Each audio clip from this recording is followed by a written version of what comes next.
오늘 하나님의 말씀 디모데전서 2장 8절에서 10절까지 말씀입니다. 디모데전서 2장 8절에서 10절까지 말씀 제가 읽어드리도록 하겠습니다. 그러므로 각 처에서 남자들이 분노와 다툼이 없이 거룩한 손을 들어 기도하기를 원하노라. 또 이와 같이 여자들도 단정하게 옷을 입으며 소박함과 정절로서 자기를 단장하고 따은 머리와 금이나 진주나 값진 옷으로 하지 말고 오직 선행으로 하기를 원하노라. 이것이 하나님을 경외한다 하는 자들에게 마땅한 것이니라. 아멘. 지난주에 이어서 무엇이 중요한가요? 두 번째 시간입니다. 다음번 세 번째까지 가야 이 이야기가 어느 정도 마무리가 될 것 같습니다. 지난주에 우리가 보았던 내용은 사실 그 전에 계속 이어져 왔던 것이 뭐였어요? 바로 이 에베소 교회에서 벌어지고 있었던 유대인 그리스도인들과 이방인 그리스도인들과의 갈등. 그 유대인 그리스도인들이 어떤 사람들이었죠? 다른 교훈을 가르치려 했고 신하와 그 다음에 끝없는 족보에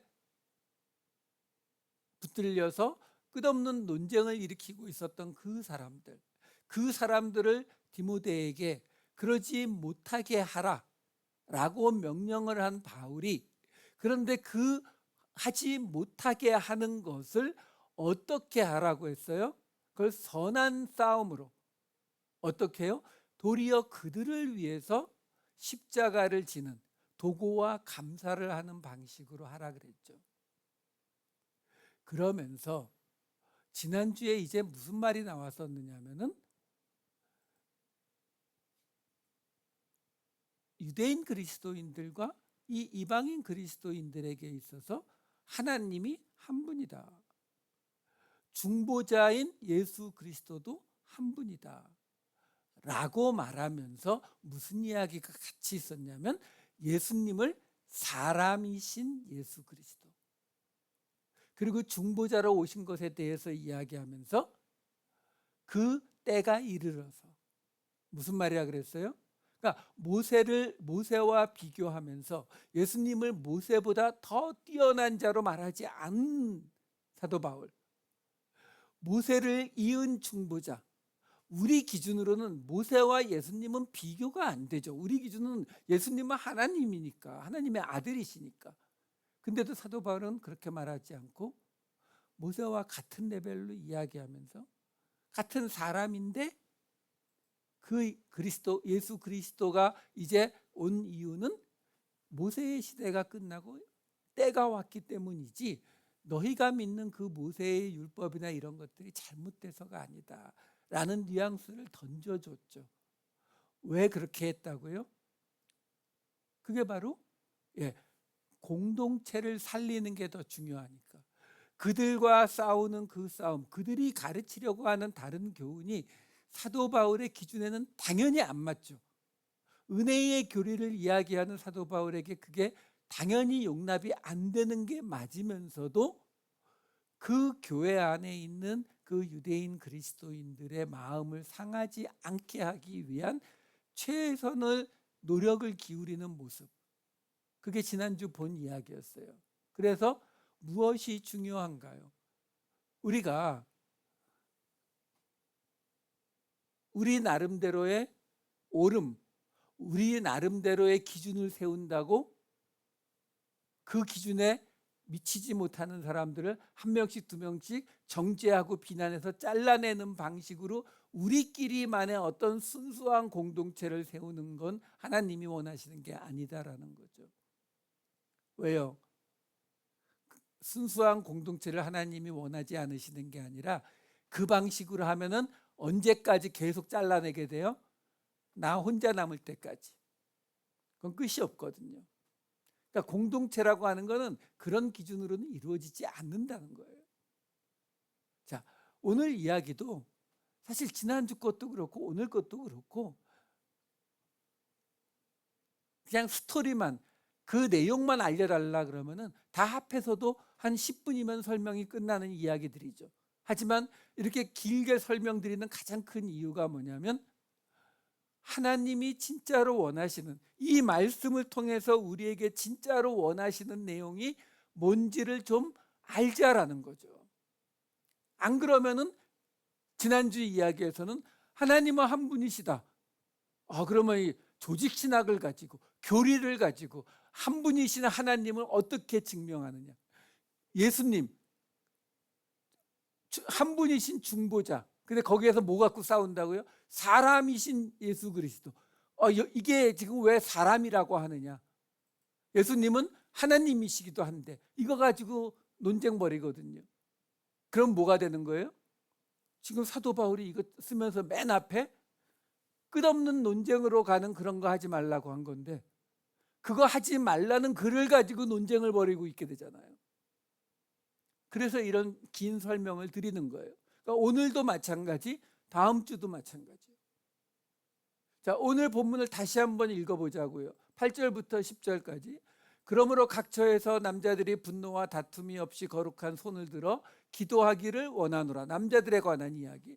9절. 또 이와 같이 여자들도 단정하게 옷을 입으며 소박함과 정절로서 자기를 단장하고 따은 머리와 금이나 진주나 값진 옷으로 하지 말고 오직 선행으로 하기를 원하노라. 이것이 하나님을 경외한다 하는 자들에게 마땅한 것이니라. 이 여자들에 관한 이야기. 갑자기 사도 바울이 남자와 여자들에 관한 이야기를 꺼냅니다. 그래서 이렇게 중간중간에 소제목을 달아놓은 주석책이나 성경 같은 데 이렇게 보면은 여기서부터 이 8절부터 시작되는 이야기, 8절부터 다음 주까지 나온 15절까지 이야기를 보통 제목을 어떻게 다냐면은 예배 시에 가져야 할 남녀의 어떤 자세 내지는 권위, 뭐 이런 제목을 달아놨어요.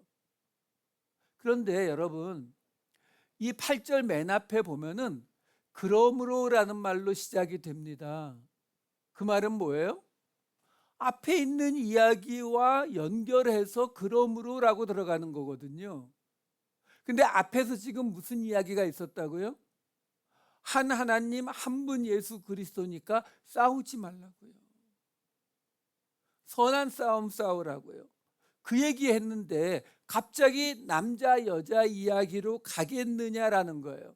아니라는 거예요.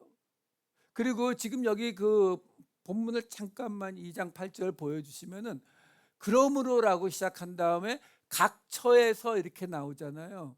여기 각 처에서라고 번역이 된 이 헬라어 단어가 토포스라는 단어거든요. 모든 장소예요.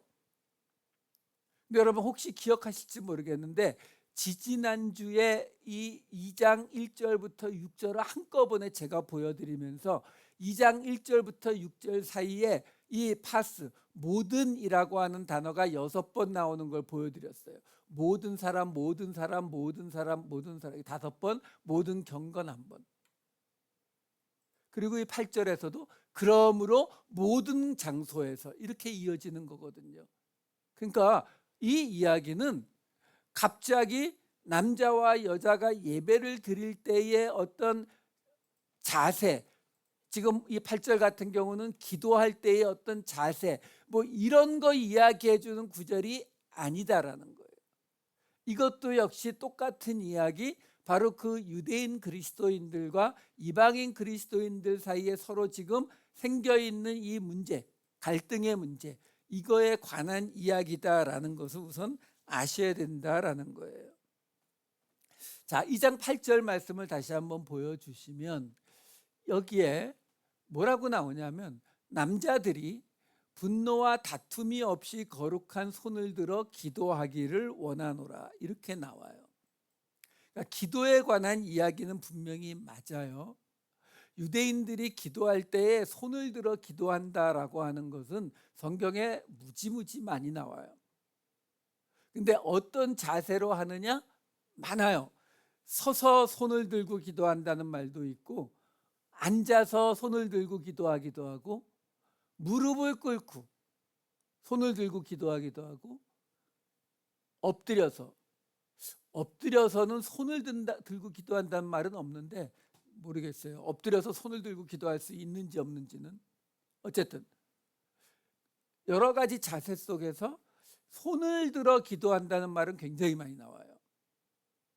자, 그러면 손을 들어 기도한다. 근데 여기 아주 독특한 구절이 뭐냐면 거룩한 손을 들어라고 나온다는 사실이에요. 자, 이 거룩한 손, 우리가 잘 알다시피 거룩하다, 구별되다라는 뜻인데, 거룩한 손을 든다라는 말은 성경에 신구약에 없어요. 여기만 이렇게 나오거든요. 그럼 거룩한 손을 든다는 말이 뭘까라는 거죠. 아까 말씀드린 것처럼 손을 들고 하는 기도가 많이 나오는데 그거 몇 군데 구절만 보여드릴게요. 열왕기상 8장 22절 하늘을 향하여 손을 펴고, 에스라 9장 5절 무릎을 꿇고 여호와를 향하여 손을 들고, 시편 28편 2절 지성소를 향하여 나의 손을 들고, 이렇게 나오잖아요. 이렇게 쭉 많이 나오는데 아까 말씀드린 것처럼 거룩한 손을 든다는 말은 없어요. 그러면 거룩한 손을 든다는 것이 무슨 뜻일까? 거룩한 손. 근데 그 손이 거룩하다는 것은 구별되었다, 하나님께 드려질 수 있다, 정결하다, 이런 의미겠죠. 그것과 가장 가까운 이야기가 이사야서에 이렇게 나옵니다. 이사야서 1장 15절 말씀. 너희가 손을 펼 때에 내가 내 눈을 너희에게서 가리고 너희가 많이 기도할지라도 내가 듣지 아니하리니 이는 너희의 손에 피가 가득함이라. 자, 거룩한 손이 뭔지는 모르겠어요. 근데 우리가 짐작할 수 있는 건 거룩하다가 구별됨, 그리고 하나님 앞에 드려질 수 있는 정결함을 말하는 거니까 이 이사야서 말씀은 반대의 경우죠.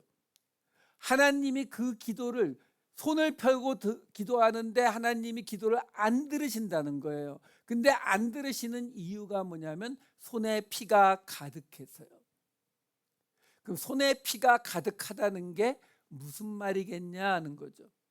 뭐 사람을 죽이고 와서 하는 기도를 말하는 건 아니지 않겠어요? 이 이사야서 1장 처음 시작에서 하나님께서 이 유다와 예루살렘의 멸망을 경고하시는 말씀이 1장 9절에 이렇게 나옵니다. 이사야서 1장 9절 말씀 없어요? 1장 9절에 만군의 여호와께서 우리를 위하여 생존자를 조금 남겨두지 아니하였다면 우리가 소돔 같고 고모라 같았으리로다. 그러니까 소돔과 고모라처럼 우리가 멸망하게 되는 게 맞았었다라고 말하는 거예요, 이사야서에서. 그러면서 금방 보았던 15절 바로 앞에 있는 13절이 이렇게 나와요. 헛된 재물을 다시 가져오지 말라. 분향은 내가 가증히 여기는 바요. 월삭과 안식일과 대회로 모이는 것도 그러하니 성애와 더 어울러 악을 행하는 것을 내가 견디지 못하겠노라. 그리고 아까 본 15절이 나오는 거거든요. 그러니까 무슨 말이냐면 지금 손에 피가 가득해서 하나님이 그 기도를 못 받으시겠다고 하는데 그 피가 뭐라고 얘기하냐면 적어도 우리가 알 수 있는 게 뭐냐면 하나님에 대한 신앙적인 측면은 아니다라는 거죠. 왜? 재물 갖다 바치고 분향도 하고 월삭과 안식일과 대회로 모이고 성회를 모이고, 그러니까 쉽게 말해서 모여서 예배드리고 율법 지키고 제사 드리고 다 했다는 거예요. 근데 하나님이 싫다, 갖고 오지 말라는 거예요. 가증하다는 거예요. 왜? 그 모든 것들과 악을 같이 행하는 걸 하나님이 못 견디겠다는 거예요. 자, 그러면 15절에 나왔던 손에 피가 가득해서 너희 기도를 못 들어주겠다라는 이 손에 피가 가득하다라고 하는 것은 신앙적인 측면이 아니라 이들의 삶에 관한 것이라는 것을 우리가 쉽게 알 수가 있겠죠. 그래서 아까 본 15절 뒤에 이어지는 16, 17절이 이래요. 너희는 스스로 씻으며 스스로 깨끗하게 하여 내 목전에서 너희 악한 행실을 버리며 행악을 그치고 선행을 배우며 정의를 구하며 학대받는 자를 도와주며 고아를 위하여 신원하며 과부를 위하여 변호하라 하셨느니라. 여기 보면 스스로 씻고 스스로 깨끗하게 하라고 하잖아요. 아니, 죄를 졌으면 속죄의 죄를 드려야 되는데 그게 아니라 스스로 씻고 스스로 깨끗하게 하래요. 하나님한테 와서 제사 드리고 속죄제 드리고 이런 거 하지 말고, 한마디로 말씀드리면 니들 삶부터, 니들 행동부터 고쳐, 이 이야기예요. 너의 행실 버리고 고아를 신원하고 과부를 위해서 변호하라고요. 그게 뭐라고요? 손에 피가 가득한 거라고요. 자, 그러면 우리가 오늘 본문에 나오는 남자들이 거룩한 손을 들어 기도하라고 했잖아요. 그럼 그 거룩한 손을 들어 기도한다는 말이 뭐예요? 더 열심히 기도하고 무슨 새벽 예배 열심히 나오고 뭐 이게 아니라 우리의 삶이 바뀌는 거예요. 고아를 신원하고 과부를 변호하고 선행을 행하고 정의를 구하는 거예요. 근데 여기서 사도 바울은 2장 8절 다시 한번 보여주실래요? 여기서 사도 바울이 뭐라고 말해요? 남자들이 거룩한 손을 들어 기도하기를 원한다라고 하면서 앞에 뭐가 붙어요? 분노와 다툼이 없이. 그러니까 지금 사도 바울은 이 거룩한 손, 하나님 앞에 기도할 때에 거룩한 손이 아니면 하나님이 안 받으시니까 피가 가득해서 거룩한 손으로 기도해야 되는데, 그 거룩한 손으로 하는 기도를 뭐라고 말하고 있는 거냐면 분노와 다툼이 없는 기도요. 그러니까 무슨 말이에요? 싸우지 말고, 너희끼리 싸우지 말고 나한테 기도해, 이거예요. 자, 그러면 이어지는 8절 2장 9절 보자고요. 이와 같이 여자들도 단정하게 옷을 입으며 소박함과 정절로서 자기를 단정하고 따은 머리와 금이나 진주나 값진 옷으로 하지 말고. 이건 뭐 여자들한테는 옷 약간씩 단어 해석이 약간씩 다른 부분이 있는데 큰 차이 없으니까 그냥 제가 여자들에 관한 거는 9절과 10절을 세 번역으로 읽어드릴게요. 조금 더 이해하기가 쉬울 거예요. 이와 같이 여자들도 소박하고 정숙하게 단정한 옷차림으로 몸을 꾸미기 바랍니다. 머리를 어지럽게 꾸미거나 금붙이나 진주나 값비싼 옷으로 치장하지 말고 하나님을 공경하는 여자에게 어울리게 착한 행실로 치장하기를 바랍니다. 자, 여기에서요, 아니, 남자들은 기도할 때 분노와 다툼으로 하지 말라는 건 좀 그래도 이해가 되는데, 여자들한테는 예나 지금이나 좌우지간 여자들이 뭐 입냐 뭐 이런 거에는 참 말이 많아요, 그렇죠? 그런데 이게 좀 문제가 있어요. 어떤 문제가 있냐면, 그 금방 있었던 화면 잠깐만 보여주실래요? 지금 여자들에게 소박하고 정숙하고 단정한 옷차림으로 입으라는 거잖아요. 그리고 머리를 금붙이, 진주, 뭐 값비싼 옷. 자, 소박하고 정숙하고 단정한 옷차림이 뭔가요? 그거 아세요? 이게 문제예요. 아마 모든 사람이, 우리 한국교회에서 모든 사람이 동의할 소박하고 정숙하고 단정한 옷차림은 제가 확실하게 말할 수 있는 거 하나 있어요. 까만 치마에 하얀 저고리. 그러면 별말 없겠죠. 여자는 치마만 입고, 어느 교단은 지금도 여자들 화장 못하게 바뀌었다고 하던가. 청바지는 되나요? 청바지, 몸에 딱 붙는 스판 청바지는 되나요? 안 되나요? 여러분, 제가 왜 이런 말씀을 드리냐면, 이렇게 소박하고 정숙하게 단정한 옷차림으로 머리를 어지럽게 꾸미지 말고 금이나 진주나 값진 옷으로. 그러면 금이나 진주 안 하면 루비나 에메랄드는, 다이아는요? 무슨 말이냐면 이런 식의 이야기는 하나마나 아무 의미가 없어요. 왜? 시대와 문화에 따라서 기준이 너무 달라지기 때문에요. 그럼 사도 바울이 그거 몰랐을까요? 아니요. 힌트가 있어요. 요 앞에 장면, 요 장면 다시 한 번만 보여주세요. 여기 보시면은 10절에 보면 오직 선행으로 하기를 원하노라. 새 번역에서는 착한 행실로 치장하기를 바랍니다. 이렇게 나오잖아요. 여기에 지금 선행이라고 번역이 되어 있는 게 헬라어로 두 단어예요. 에르곤, 아가도스 이렇게 나오는 단어예요. 여러분 혹시 기억하실지 모르겠는데 저희가 로마서를 할 때에 아가도스라는 말과 칼로스라는 두 개의 헬라어에 대해서 자세히 설명해 드린 적이 있어요. 둘 다 우리 번역으로는 선한, 착한, 아름다운 이런 쪽으로 번역을 하는 단어들이거든요. 근데 어떤 차이가 있냐면 아가도스는 내면적인 선함, 착함, 더 정확히는 이 성경이 신약 성경이 말하는 선함은 하나님의 뜻이 이루어지는 걸 선함이라 그래요. 그러니까 이 아가도스라고 하는 것은 선한 분은 오직 한 분 하나님이시다라는 이 말이 뜻해 주듯이 하나님의 뜻이 이루어지는 것을 이 아가도스라고 표현을 합니다. 거기에 비해서 칼로스라고 하는 단어는 선한, 착한, 아름다운의 뜻을 갖지만 외모적인 것을 가지고 이야기를 해요. 그래서 좋은 밭은 좋은 열매를 맺나니 이렇게 되게 되면 앞에 좋은 밭이라는 말은 하나님의 뜻대로 행해지는 밭이니까 아가도스고 뒤에 좋은 열매를 맺는다라고 하는 눈에 보이는 열매를 맺는, 그런데 좋은 열매니까 칼로스가 되는 거예요.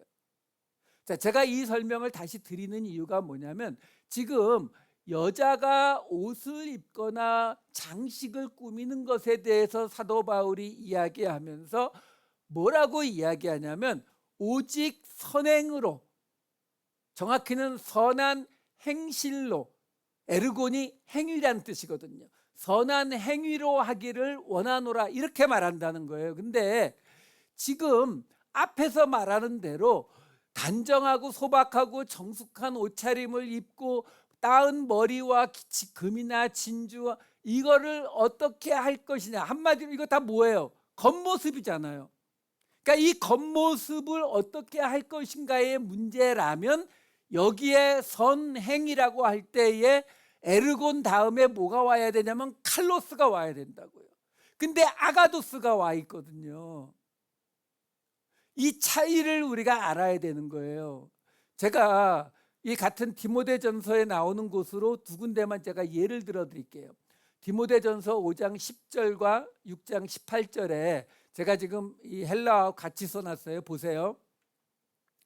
과부의 이야기인데 과부는 선한 행실의 증거가 있어 혹은 자녀를 양육하며 혹은 나그네를 대접하며 혹은 성도들의 발을 씻으며 혹은 환난 당한 자를 구제하며, 이게 다 뭐예요? 눈에 보이는 것들이잖아요. 그러니까 앞에 선한이 뭐예요? 칼로스.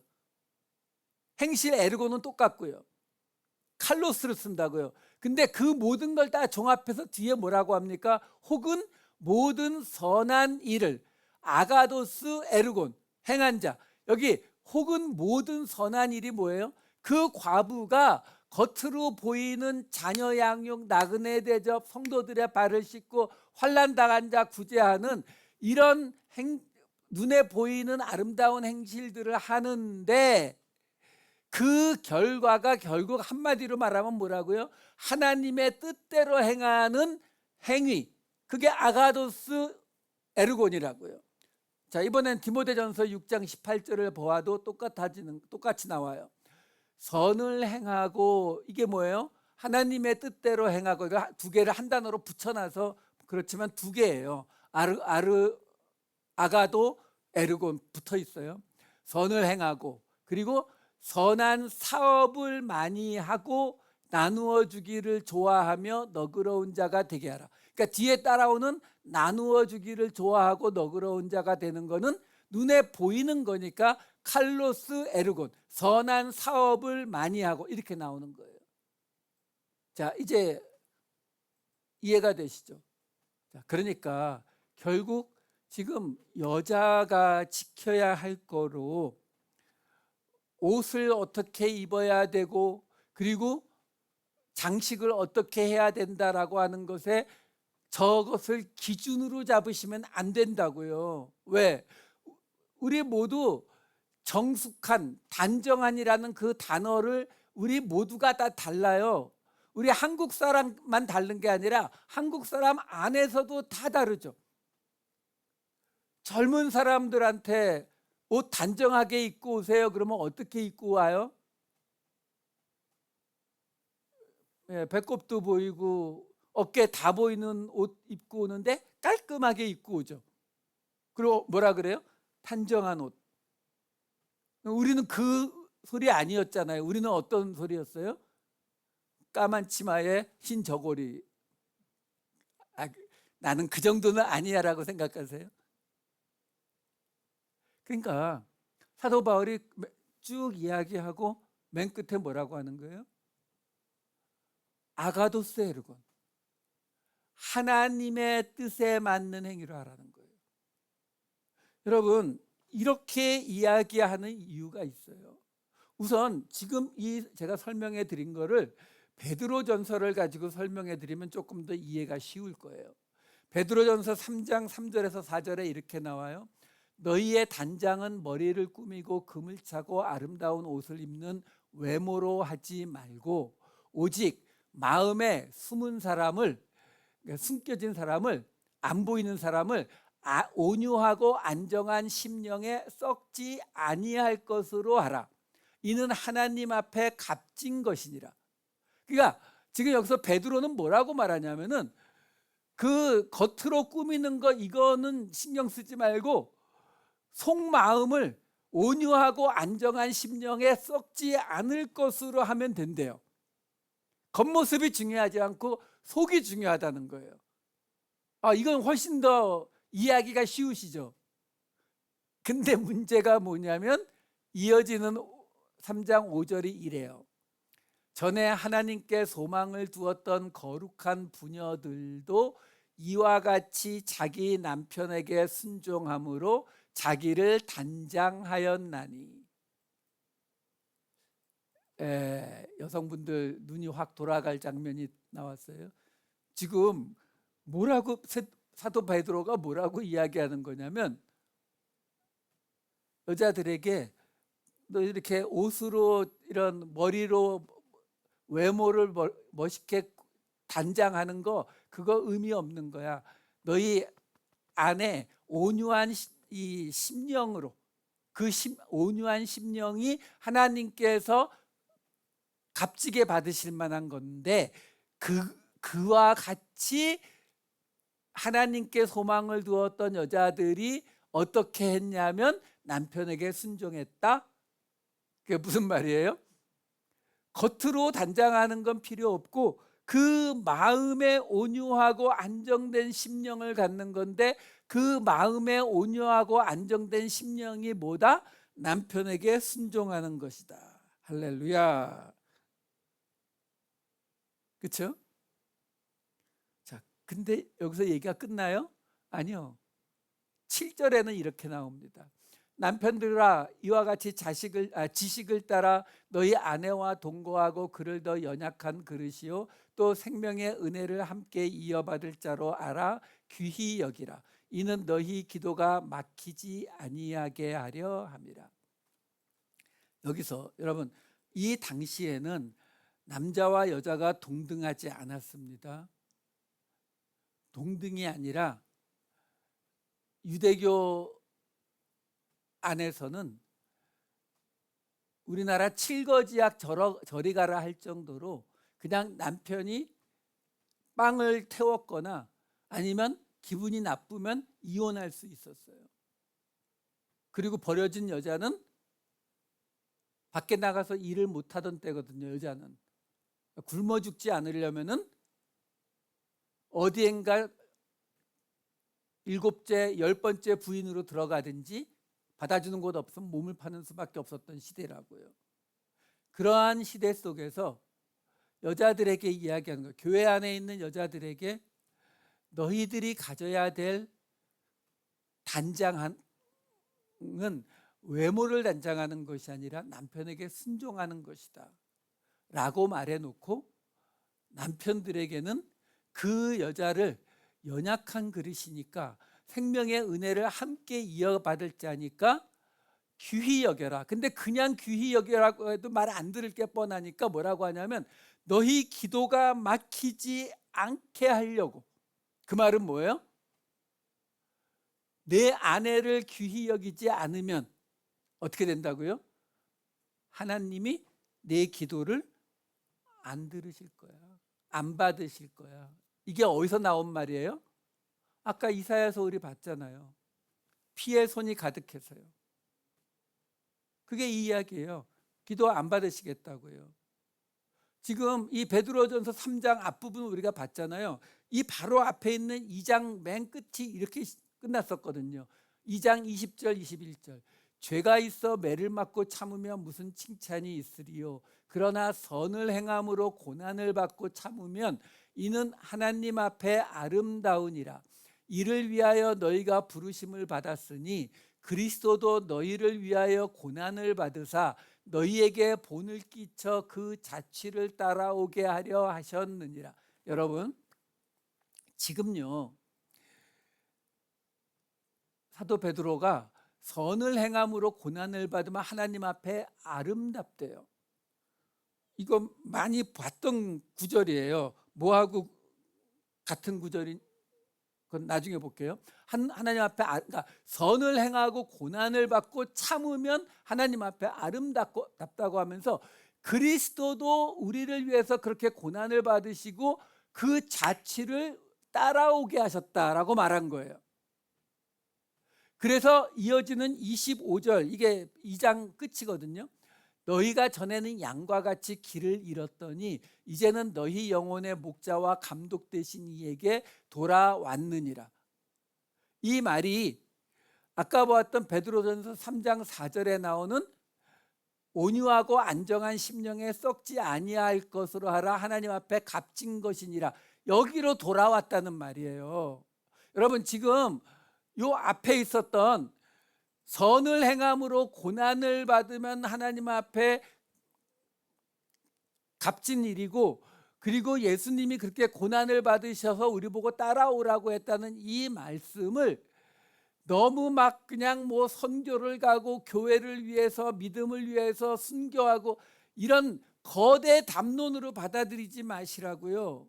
지금 뭐라고 얘기하고 있는 거냐면 너희가 그렇게 선을 행했는데도 고난을 받고 그게 너무 억울하잖아요. 근데도 참으면 그러면 하나님이 기뻐하신다는 거예요. 그리고 예수님도 그렇게 하시면서 우리더러 그걸 따라오게 하셨다는 거죠. 그러니까 따라오라고 한 그 모습이 우리가 그 영혼의 목자와 감독 되신 예수님께 돌아왔다는 말이 되는 것이고, 그거에 이어지는 이게 베드로전서 2장 25절이 끝이거든요.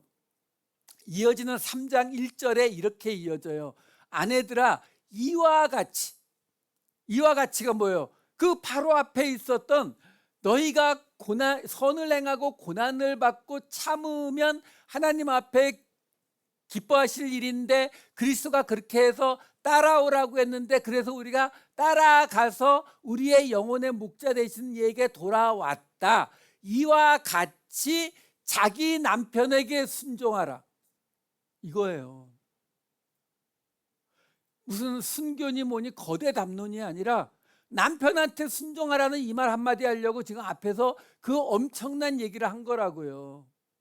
그러면서 혹시 그렇게 순종하면 말씀을 순종하지 않는 자라도 말로 말미암지 않고 그 아내의 행실로 말미암아 구원을 받게 하려 함이다라고 지금 말하는 거거든요. 아니, 그러면 지금 이 베드로전서 말이 지금 무슨 말이에요? 남편한테 순종하라. 그리고 아까 읽었던 3절과 4절에 뭐라고 나왔다고요? 그게 겉을 단장하는 것보다 마음이 온유하고 안정된 모습이라고, 하나님이 기뻐하시는 모습이라고 하면서 남편한테 순종하라는 말로 또 갔었잖아요. 그러니까 한마디로 말하면 뭐예요? 다 쫙 정리해 보자고요. 지금 베드로전서만. 베드로전서에서 하는 말이 뭐예요? 남편한테 순종하면 어떤 일이 벌어져요? 남편이 아까 나왔죠. 남편이 아내를 사랑하고 귀여워해주고 귀히 여기고, 그렇죠? 그런다고 나왔잖아요. 그러나요? 안 그런다는 거죠. 왜? 이 이야기가 어떻게 나온 이야기예요? 선을 행함으로, 순종함으로 고난을 받으면, 고난을 받고 참으면, 그러니까 남편한테 순종하면은 남편이 잘해준다, 안 잘해준다? 안 잘해준다. 왜? 이 당시는 남편이 그렇게 착한 남편이 있던 시절이 아니잖아요. 안 잘해준다. 근데 선을 행했단 말이에요. 남편에게 순종했다고요. 근데도 안 잘해주나요? 고난을 받았어요. 근데도 참으면 하나님이 기뻐하신대요. 근데 베드로 사도는 뭐라고 말하는 거예요? 그게 외모를 단장하는 것보다 더 나은 하나님이 기뻐하시는 거라고요. 와, 나 오늘 집에 가서 살아남을까 모르겠네.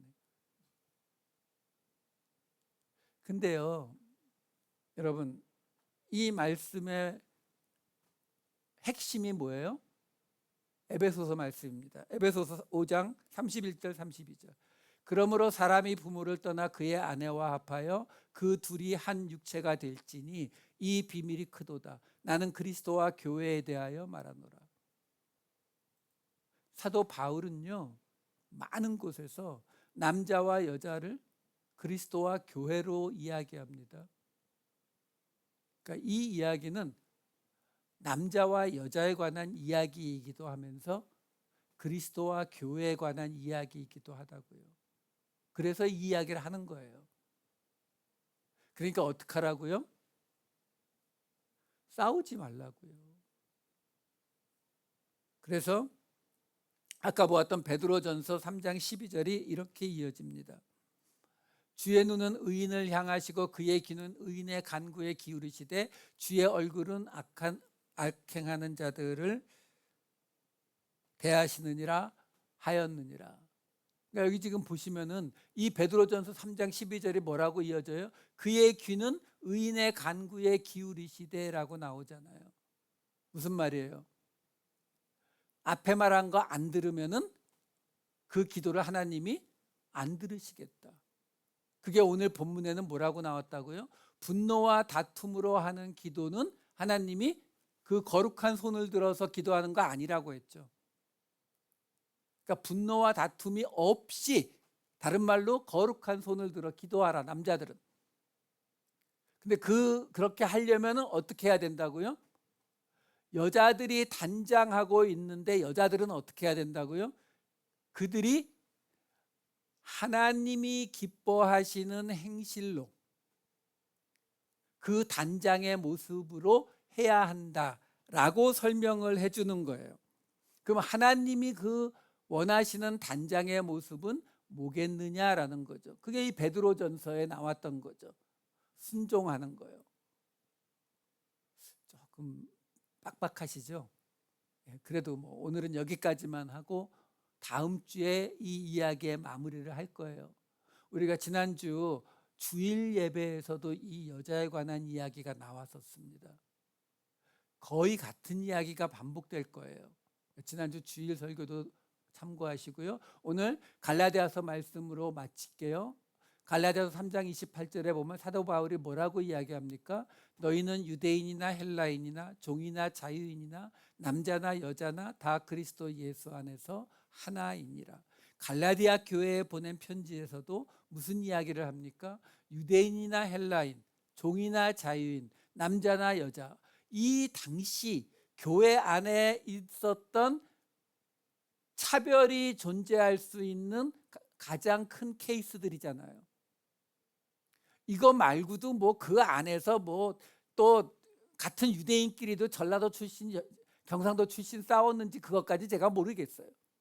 근데 분명한 거는 유대인과 헬라인, 종이나 자유인, 남자나 여자, 이 갈등은 이때도 있었단 말이에요. 그러니까 갈라디아서에서 말하는 거예요. 모두가 그리스도 예수 안에서 하나다라는 말이에요. 그러니까 오늘 본문에 나온 이야기도 남자와 여자, 남자는 여자를 지배하고 뭐 교회에서 기도하는 데만 힘써야 된다는 이야기가 아니라, 남자는 여자는 그 당시의 기준으로 남편에게 순종해야 되는 것이 그들의 단장함이라고요. 근데 그게 어떤 기준이라고요?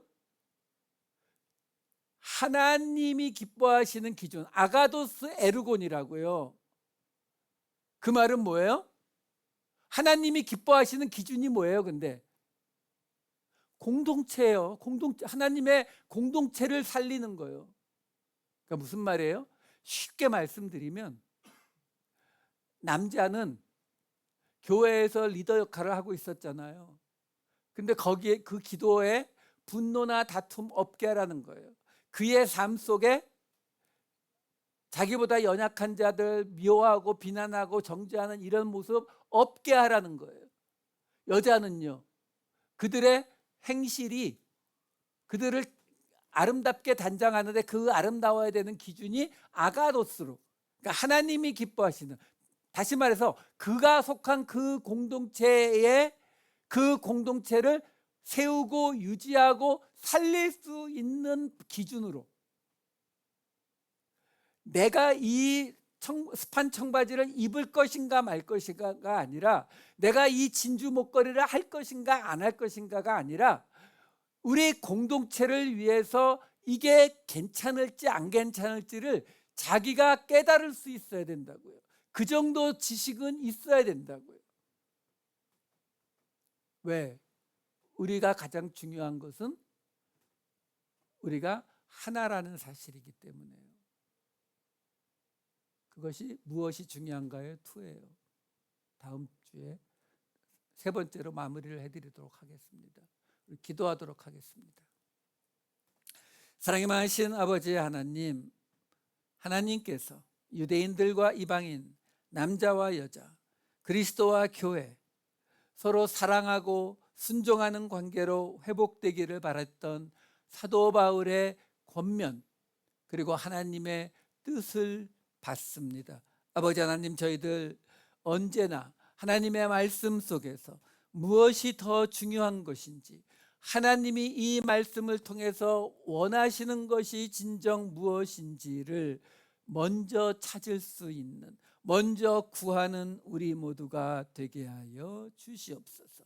우리에게 주신 모든 관계들이 그리스도와 교회의 관계처럼 서로 사랑하고 순종하는 관계가 되게 하여 주시옵소서. 감사드리옵고 이 모든 말씀 우리 주 예수 그리스도의 이름으로 기도하옵나이다. 아멘.